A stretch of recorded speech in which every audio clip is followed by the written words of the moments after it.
So welcome guys to the invisible guru. आज हम introduction to partnership final account के third part के video के बारे में बात करेंगे। ठीक है, तो थर्ड पार्ट की शुरुआत करते हैं। थर्ड पार्ट बेसिकली बेस्ड है फॉर्मेट ऑफ फाइनल अकाउंट के, क्योंकि हमने फर्स्ट पार्ट और सेकंड पार्ट अगर अपने वीडियो रेफर किया होगा तो हमने उसमें पार्टनरशिप के बारे में कई सारी चीज़ें, कई सारी जानकारी प्राप्त कर ली है, राइट। तो अब हम इसके फाइनल अकाउंट्स के बारे में थोड़ा डिस्कस कर लेते हैं। इसका जो फाइनल अकाउंट का फॉर्मेट है वो 11th स्टैंडर्ड के सिलेबस से ही पूरा मैच करता है। बस इतना सा पॉइंट नहीं आता है कि इसमें पार्टनरशिप का कॉन्सेप्ट नहीं आ जाएगा। ठीक है, तो आज हम यहाँ पे अकाउंट्स के फॉर्मेट को बस एक ओवरव्यू लेके समरी में डिस्कस करने वाले हैं। ठीक है, तो स्टार्ट करते हैं सबसे पहले ट्रेडिंग अकाउंट से। ट्रेडिंग अकाउंट के बारे में मैं अगर आपको बताऊं तो ट्रेडिंग अकाउंट में जो इंपॉर्टेंट चीज़ें हैं जो आपको याद रखना है कि यहाँ पे एक डेबिट साइड होगा, एक क्रेडिट साइड होगा। ठीक है, पार्टनर्स का इससे कोई लेना देना नहीं रहेगा, इस पर पार्टनर्स की कोई अलग कॉलम बनानी नहीं है, नॉर्मल ट्रेडिंग अकाउंट रहेगा। ये ट्रेडिंग अकाउंट में ज़्यादा करके क्या चीज़ें याद करनी होती है कि भाई ओपनिंग स्टॉक जो होता है वो ट्रेडिंग के डेबिट में लिखा जाएगा, क्लोजिंग स्टॉक ट्रेडिंग के क्रेडिट में लिखा जाएगा। ठीक है, ओपनिंग स्टॉक मतलब साल के स्टार्टिंग में जो स्टॉक होता है उसको ओपनिंग स्टॉक बोलते हैं, और साल के एंड में जो आपका स्टॉक बच जाएगा उसको क्लोजिंग स्टॉक बोलते हैं। फिर आता है परचेज। परचेज को भी कहाँ लिखा जाएगा? ट्रेडिंग अकाउंट के डेबिट साइड में। सेल्स को कहाँ लिखा जाएगा? ट्रेडिंग अकाउंट के क्रेडिट साइड में। यहाँ पे आप कैसे याद कर सकते हैं कि भाई परचेज मतलब सामान आ रहा है, डेबिट वर्ड कम्स इन, और सेल्स को कैसे याद कर सकते हैं? भाई सामान जा रहा है, क्रेडिट वर्ड गोज आउट।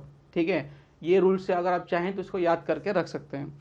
फिर जब आपने माल खरीदा तो कभी कभार उसमें कोई आइटम खराब होगी या उसमें कोई भी मैन्युफैक्चरिंग डिफेक्ट होगा, कुछ भी प्रॉब्लम हो सकता है, तो बेचा हुआ माल कभी कभार वापस आ जाता है, जिसको हम लोग परचेज रिटर्न भी बोलते हैं। तो हम क्या करेंगे, परचेज में से परचेज रिटर्न को माइनस कर देंगे तो हमें नेट परचेज मिल जाएगा। नेट परचेज मतलब भाई असल में हमारा कितना माल खरीदा गया हमने। ठीक है, सिमिलर केस सेल में भी होता है, माल बेचा लेकिन कभी कभार माल खराब है तो बेचा हुआ माल वापस भी आ सकता है, उसे हम क्या कहेंगे? Sales return. सेल्स रिटर्न का कॉन्सेप्ट भी सेम ही है। ठीक है, सेल्स रिटर्न में भी वही होगा, जो माल बेचा था वो वापस आ गया तो उस हम क्या करेंगे? सेल्स में से सेल्स रिटर्न माइनस कर देंगे, इससे हमें हमारा नेट सेल मिल जाएगा। ठीक है, और क्या याद रखना है? फिर याद रखो कि अगर किसी भी तरीके से गुड्स आपके गोडाउन से बाहर जा रहा है, क्यों मैंने ये वर्ड बोला? बिकॉज आप इमेजिन कर सकते हैं या आप इसको शॉर्टकट तरीके से याद कर सकते हैं कि फैक्ट्री से रिलेटेड जो भी ज़्यादा करके खर्चे होंगे, प्रोडक्शन से, मैन्युफैक्चरिंग से रिलेटेड, वो सारी चीज़ें हम कहाँ लिखते हैं? ट्रेडिंग अकाउंट में। ठीक है, तो जब भी गुड्स बाहर जाएगा किसी भी कारण से, उसको हमेशा ट्रेडिंग के क्रेडिट में लिख दो।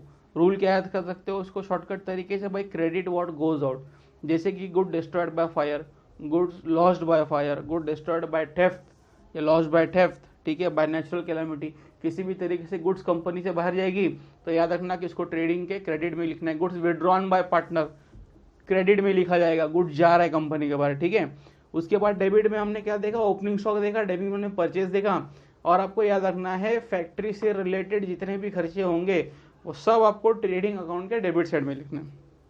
ठीक है, मैं 99% कह रहा हूँ, सारे खर्चे नहीं, 99% जो फैक्ट्री के खर्चे होते हैं वो सारे आपको ट्रेडिंग के डेबिट में लिखने हैं। आपको पता होना चाहिए फैक्ट्री में कौन सा खर्चा होता है। ठीक है, फैक्ट्री में गैस होता है, कोल होता है।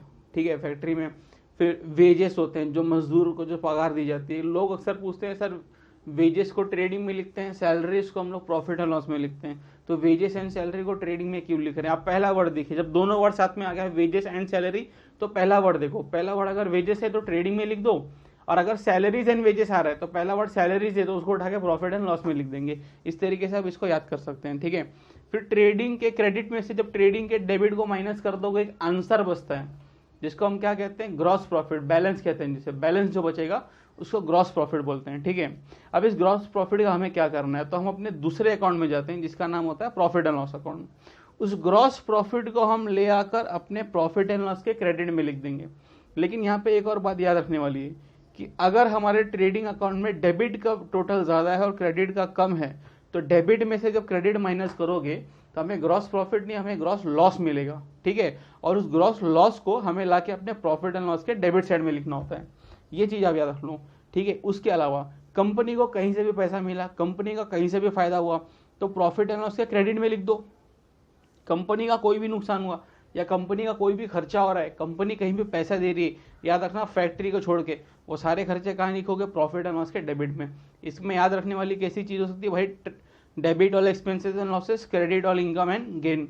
तो सारे एक्सपेंसेस को डेबिट में लिख दो, सारे इनकम को क्रेडिट में लिख दो। बस ऑफिस से रिलेटेड जो भी खर्चे होंगे, या ऐसे समझ लो कि फैक्ट्री को छोड़ के बाकी दो भी खर्चे कंपनी के सारे प्रॉफिट एंड लॉस के डेबिट में आ जाएंगे। ठीक है, फिर प्रॉफिट एंड लॉस के क्रेडिट में से प्रॉफिट एंड लॉस का डेबिट माइनस कर लो, ठीक है।